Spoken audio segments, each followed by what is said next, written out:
again to the follow-up podcast. If you have not yet seen our introduction, I would encourage you to go and listen to that first. But if you haven't seen it or heard it, we'll catch you up real quick. My name is Jesse, and I have here with me Pastor Andy. Yeah. And what we're doing is just kind of following up on the sermon from the previous week. Just kind of talking through some of the ideas a little deeper, trying to help strengthen your knowledge and of what we talked about, and really help us grow and you grow to be able to talk more about the sermon than we do in just 30 minutes on a Sunday. Yeah. So Jesse, we talked about in the introduction how we get about 30 minutes. Sometimes you go 30 minutes over. Sometimes you stay on task. Yeah. But even as I was thinking about filming episode 1 this morning, we're going back and we're looking at this past Sunday's message. This is Passion Week. Last Sunday was Palm Sunday. And we begin to talk about greater love, right? It's this idea that there's no greater love than this, that one would lay down his life for his friends. And this is exactly what we see Jesus do. And we had several points. We didn't necessarily stay with that scripture, but we went and looked at different ways in which Jesus really showed us a greater love, a love that's far greater than either of us or any of us can possibly imagine. And just as I was thinking about that, kind of the first point of the sermon was this idea that Jesus came from heaven. I thought, man, we could talk about that for A long time. hours, right?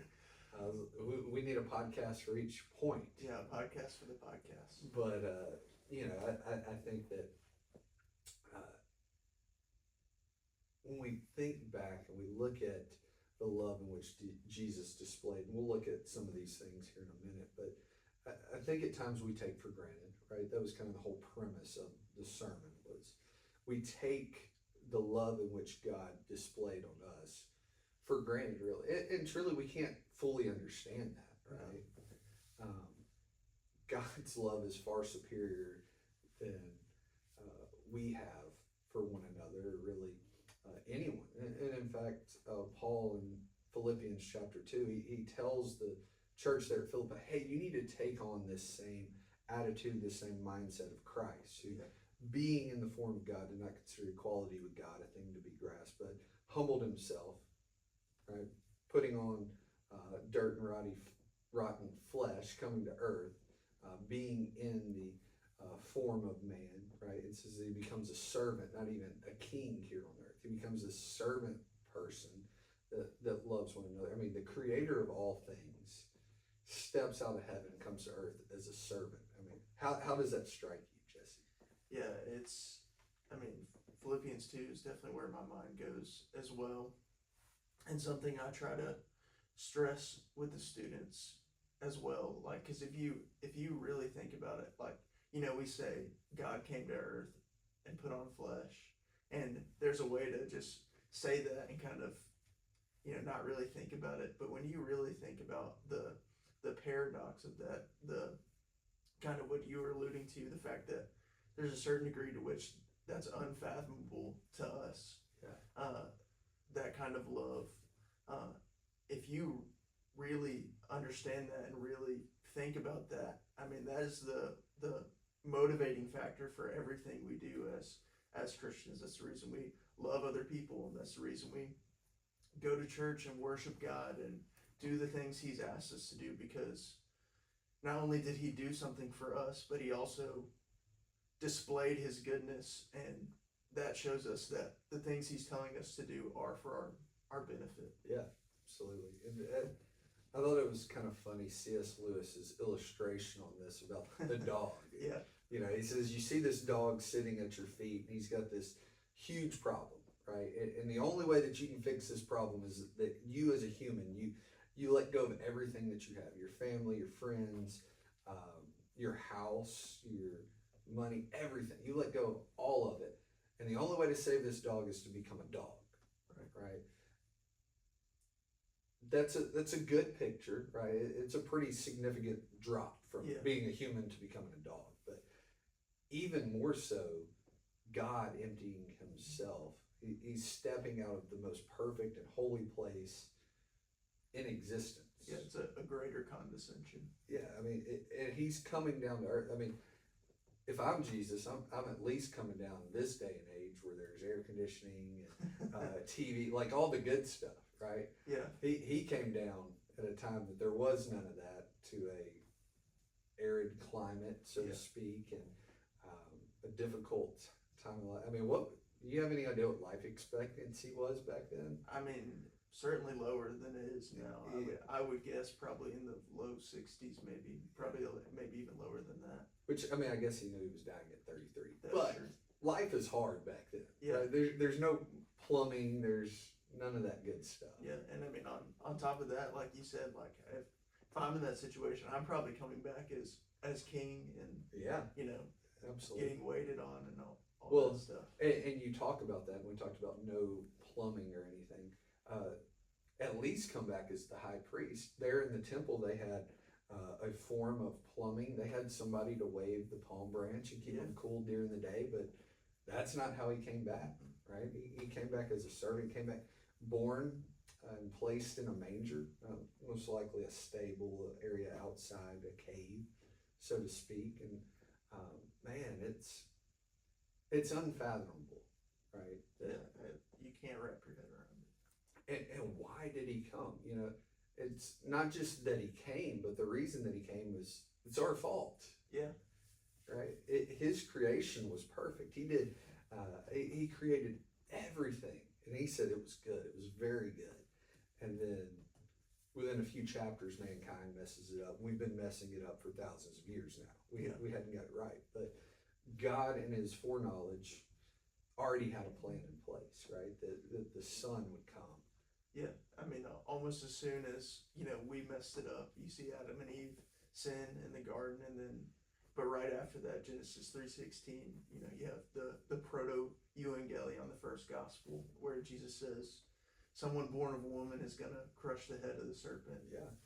And so, from the very beginning, I mean, even before that, obviously, but just that quickly, God stating His intent of, I'm gonna rescue you out of this in a pretty significant way.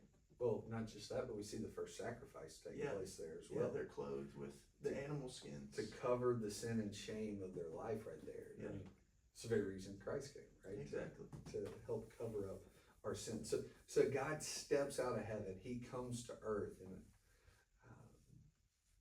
it's just an amazing thing. Like I think oftentimes we try to get to God ourselves. We do whatever it takes to try to make right choices, and that's good, right? Yeah. We're called to be obedient to God in those things, but the fact that God would come to us and not us having to go to God is a pretty significant. Yeah, I mean, even that we would have either opportunity that He would come to us, or even that He would let us come to Him. Like, really, God's not obligated for us to have anything to do with Him at all. He could just be God and do His own thing and not worry about us. But that's not the type of God He is. He is God of That love. shows a lot of love, right? Yeah. It's a greater love than we have. A greater love. You think about God sending His Son, not only for that, and Jesus' whole purpose for coming to earth was that He would die one day, taking on the sins of the world. And, you're now a parent, Yeah. right? 3 months strong. Ooh. Yeah.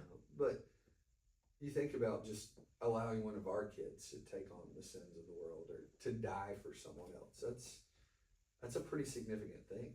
Yeah, I mean, even it's funny, like, since Ellie's been born, Alina, or I will hear about, some news story of a child, like, tragically passing away or something like that happening. And I mean, obviously, I was sad about that before I had a kid, but now that we have a kid, it's just like, could you even imagine that happening? Yeah. Not to mention, willingly sending your son into that situation. Yeah. I mean, I think about my kids and go, man, what if that would have happened to them?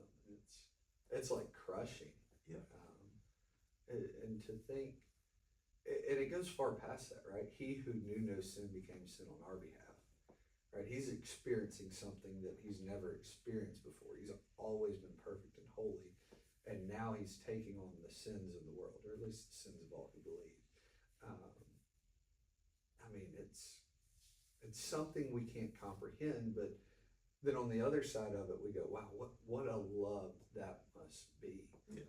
And we don't have enough time to discuss it all, but Jesus lives this life. He's tempted, he's tried.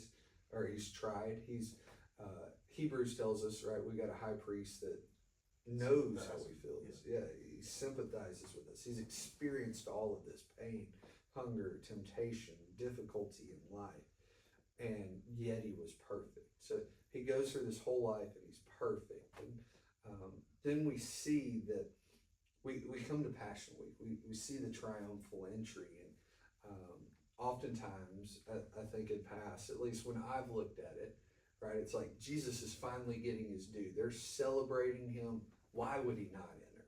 Yeah. Right. He's finally getting what he deserves, and I think even the disciples were of that mindset. Like, oh, they're thinking this is it, dude. We have hit the pinnacle of Jesus' ministry. He's about to come into Jerusalem. He's going to set all things right. Yeah, I mean, I think you see that like right after the Last Supper, they're talking again about who's the greatest, because they're thinking, where am I going to be when Jesus, takes over everything? Yeah, absolutely. And so they missed the point, right? They are going, hey, this is perfect. We got it all going on. But we see that 3 times, and really we could say probably more, but at least 3 times are highlighted in the book of John, where Jesus predicts what's going to take place. Yeah. That I'm going into Jerusalem to die, right? Mm-hmm. This is the last time we're going. In fact, one chapter before that, we actually see, it was talking about the book of Luke, okay? Luke chapter 18, just one chapter before the triumphal entry. Jesus is talking to the 12, and he says, see, we are going to Jerusalem, and everything that is written about the Son of Man by the prophets will be accomplished. For he will be delivered over to the Gentiles and will be mocked and shamefully treated and spit upon. And after flogging him, they will kill him. And on the 3rd day he will rise. But they understood none of these things. This saying was hidden from them, and they did not grasp what was said. And so we see, for the disciples, right, this is a great time. They're celebrating. Yeah, Jesus is finally getting what he deserves. But man, Jesus just told, hey, we're going. And this is going to be it. Yeah. Right? I'm going to be handed over. I'm going to be beaten. I'm going to be ultimately crucified and die by the end of this week. And man, knowing that, I think for me it'd be really hard to go into that city. Yeah. Oh, I mean, you think even Jesus gets to the point where he's sweating blood. Yeah. Thinking about the kind of like what you were saying. He's about to experience something he's never experienced before. He's taking on the full wrath of God, drinking down the cup, so to speak. And, that is extremely weighty. And, the disciples are just clueless. They have no idea really what he's going through. Peter, even to the point where he kind of pushes back against Jesus, and Jesus rebukes him and gets upset with him, because Jesus is there for one purpose, and that's to be delivered up and to eventually rise again. And so, well, I like one of the other times in the book of Luke where Jesus tells them he's going to die is right after Peter says, hey, you are the Christ, the Son of the living God. And then he says, well, the Son of Man must be turned over and killed. And Peter's like, hey, no way. Like, this isn't happening. And Jesus said, get behind me, Satan. Yeah. Some of the other Gospels list that. And it's like, man, this is the whole reason that he is here. Yeah. Is to die. And so we get to this moment. I think about what it was like for him as he stood on the other side of the Mount of Olives. Jesse, you've been there to Israel, to the Mount of Olives. Mm-hmm. I got the opportunity to go. And when you stand at the top of the Mount of Olives, you look down and you see the city. Yeah. And there's a moment in which Jesus is upon the Mount of Olives and he looks at the city and he says, Jerusalem, Jerusalem, how I wish to have held you under my wing like a brood of chicks or whatever, and or like a mother hen, and he's heading into this city, a place where he is ultimately going to do the will of God, the work of God. Ultimately, he's going to die for the sins of the city and the sins of the whole world. And he realizes that as he goes in, right, they're going to celebrate him, but then he's going to be killed by them. The same people that are shouting, Hosanna, Son of David, in a couple days are going to be saying, crucify him, crucify him. What had to be going through his mind at that moment? I mean,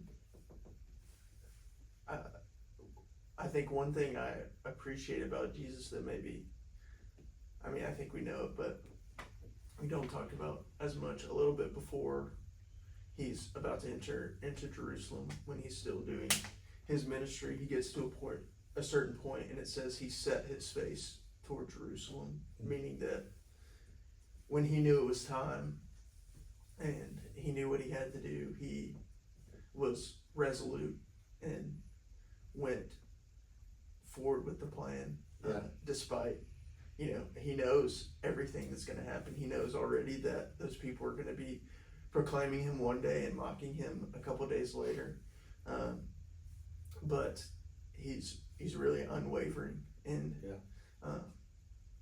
his desire to fulfill the plan of the Father. I think that shows his love, like we've already talked about, and his obedience to the Father.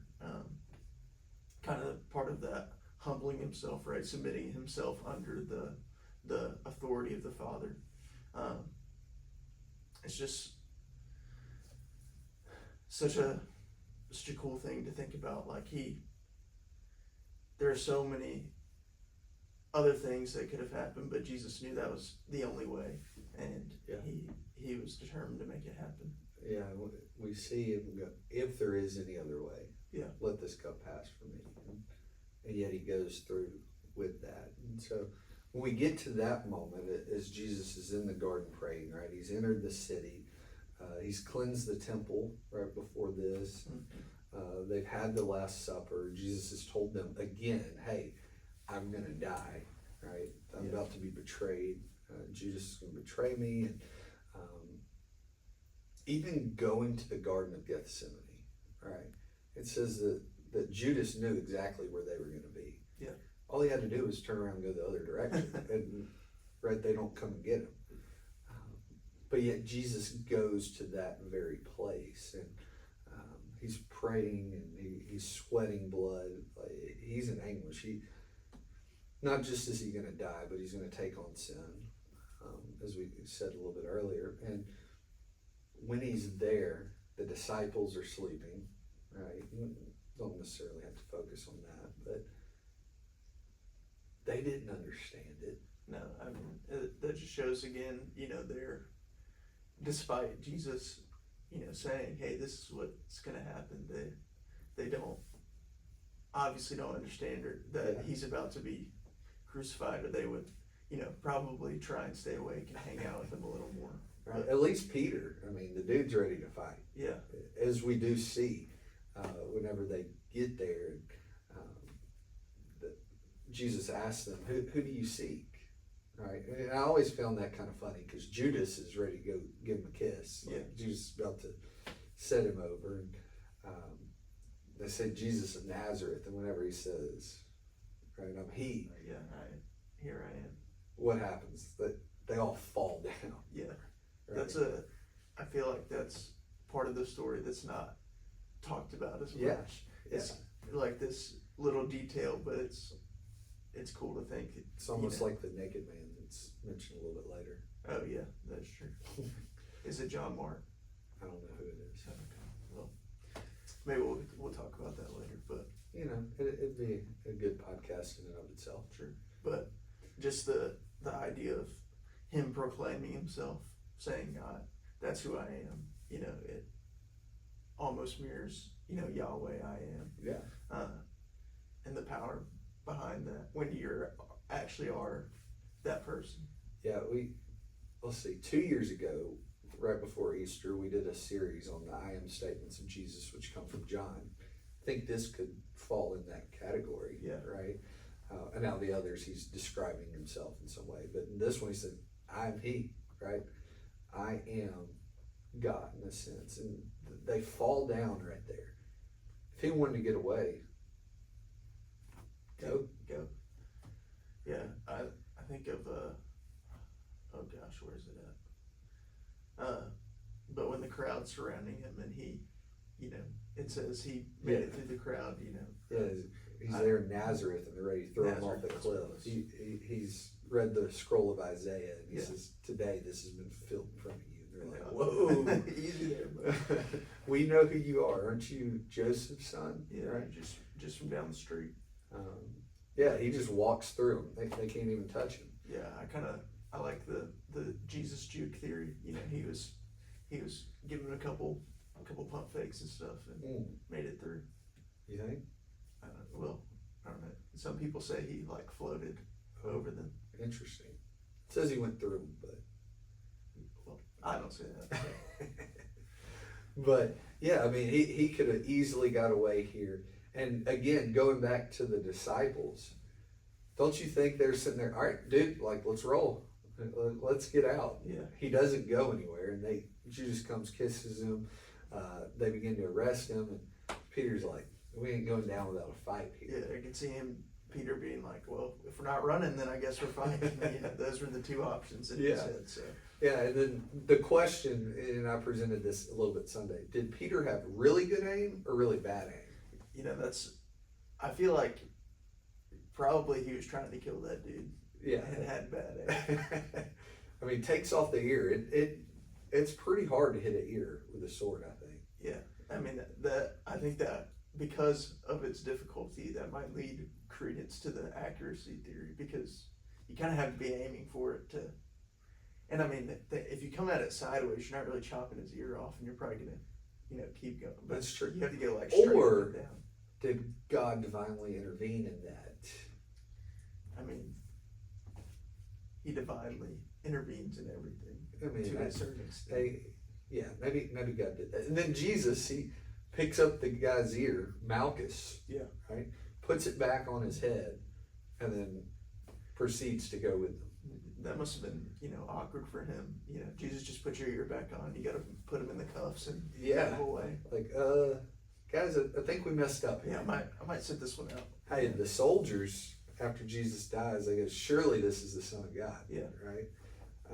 So Malchus may have had one of those moments. Yeah, right possibly. And thinking about Peter for a moment, Peter gets a bad rap for turning against Jesus, saying, I don't even know the man, a little bit later on. But Peter was the bravest out of all of them. Yeah, he stuck up. He's the only one ready to fight. He's the only one that followed him anywhere. Now he messes up, and Jesus tells him that's going to happen before the rooster crows. And maybe one day we'll talk about the rooster, because I think that's a fun discussion. But back to Jesus and his love, just the fact that he would, knowing everything that's going on, he would go. Right? You think sometimes today, I think it's funny, people run from the cops all the time, right? Oh yeah. I mean, are you ever going to get away from the cops?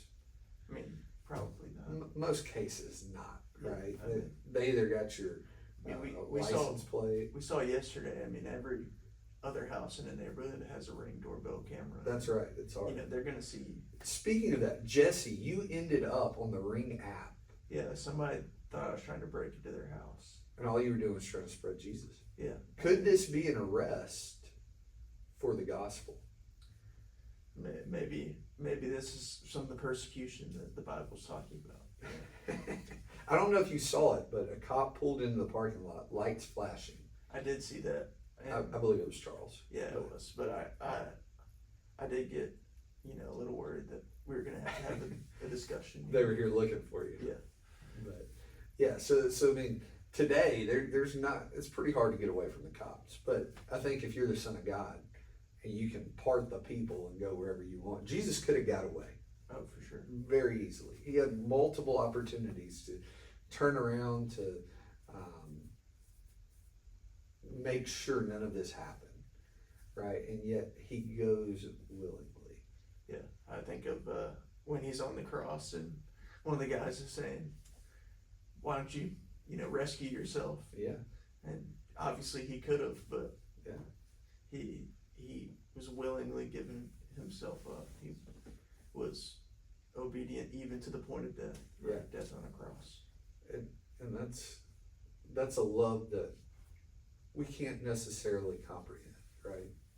That not just would a man go through that, but the creator of all things would come to his creation to die for him, right? A creation that he made perfect, a creation that messed up on their own, that willingly turned away from him. I mean, just to go back to the garden for a moment. The choice for Adam and Eve was a perfect and holy God, a perfect life, a life that none of us can understand, or sin. Yeah. And they chose sin, right? And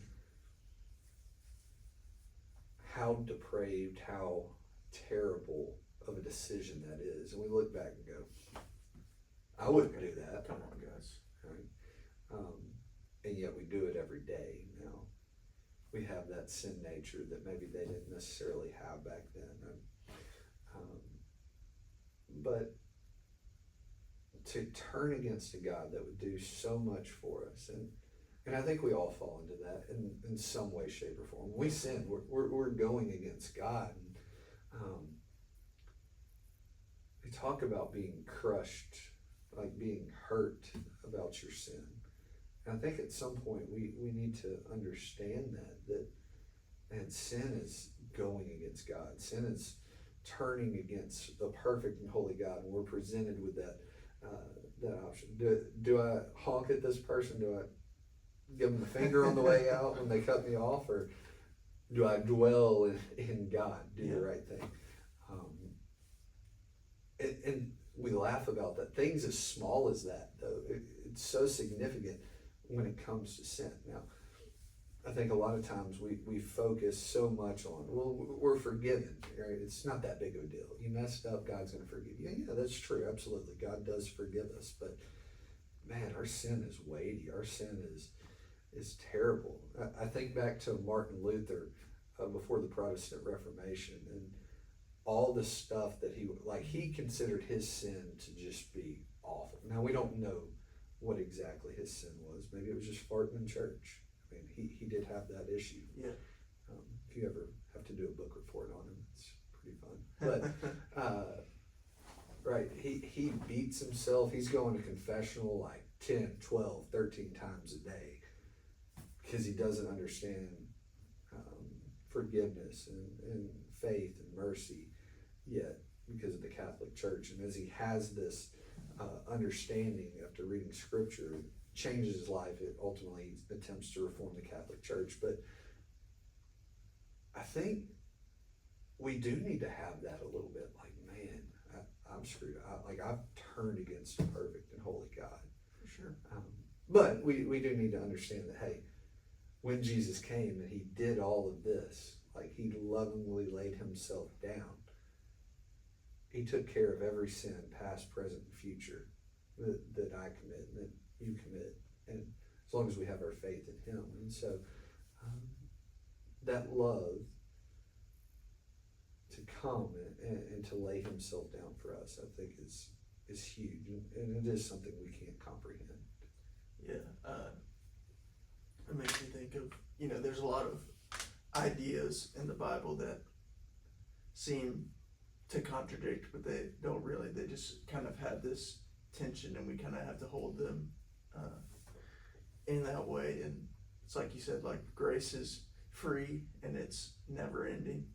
But at the same time, Paul says, are we to keep sinning that grace may abound? By no means, right? And so, we have to be doing both those things at the same time, trusting in God's grace, while at the same time not abusing God's grace or taking liberty with it. And don't be like Rasputin. Yeah. I don't know if you remember that. Anastasia. Yeah. The movie. Oh, okay. But Rasputin taught that, hey, you sin as much as you possibly can, because every time your sin's forgiven, God is glorified. Well, Um, Paul would have Paul, something yeah, to say about and that. I think Paul knows a little bit more than Rasputin did. Yeah. Right. But Jesse, I think that's all the time we have. Yeah. Want to tell them goodbye? Thank y'all for tuning in. Hope you found this useful. If you're here next Sunday for Easter, right? Yeah. Was it 9:30 and 11? 9:30. We'll go to part 2 of this message. Yes, part 2 of this message. And if maybe you have some questions on Sunday, you can leave them in the comments of this video, or shoot Randy a text, shoot me a text. Just find some way to tell us your question. We'd love to answer it. But thank y'all for tuning in. We'll see you next time. See ya.